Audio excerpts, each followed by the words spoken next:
Planetside and Planetside 2 are still the most massive multiplayer online FPS games out there, with all-out planetary war on a scale never seen before, with many different continents of different environments.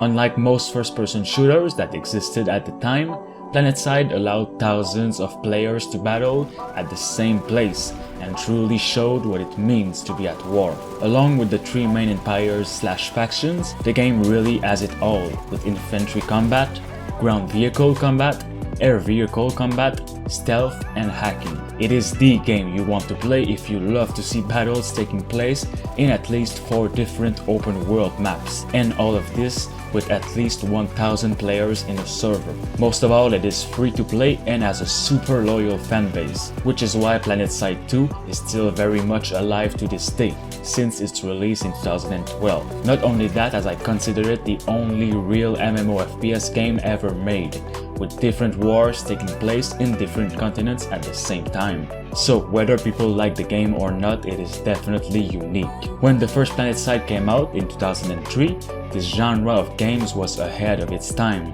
and those who experienced it could never go back to smaller scale conflicts. If you're a fan of the series or just like to get involved in huge online battles that actually mean something, you'll be happy to know that Planetside 3 has been officially confirmed by Daybreak Games, which are the developers. They never thought Planetside 2 would be popular like this even right now as I'm speaking, which is why they had no choice to create an even bigger sequel.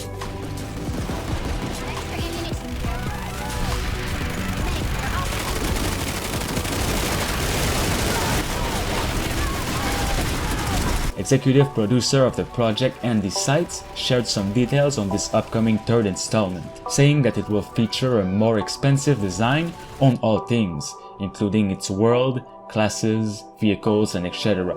It's not often we see a free-to-play game like this get so much content, excluding Warframe. Planetside 3 will expand beyond the battlefields of Oraxis for a full-fledged galactic war, featuring many empires that will explore, colonize, and conquer one another within an expansive galaxy. This must be confirming that for the first time we'll be able to conquer different planets. For example, each empire will have its own planet and we'll be able to go there in real time and colonize it. How crazy would that be? Certainly a game changer if something close to this happens. Let me know if you guys would like to see this. It is the first time in years and also the most detailed description of the next Planetside game we saw to this date, and I've been waiting for a long time now. Planetside 2 is in my top 3 games I play on my free time.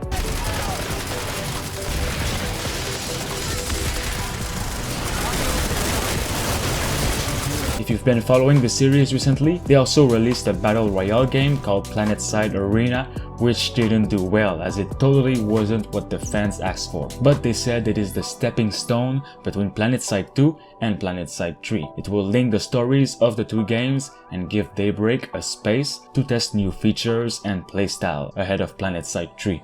What do you all think of this news? Have you ever played one of the Planetside games and enjoyed it? Planetside 2 is still very much alive to this day on PC, and I still play it once a week at the least.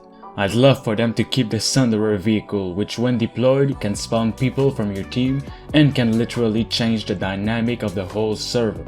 Also nukes.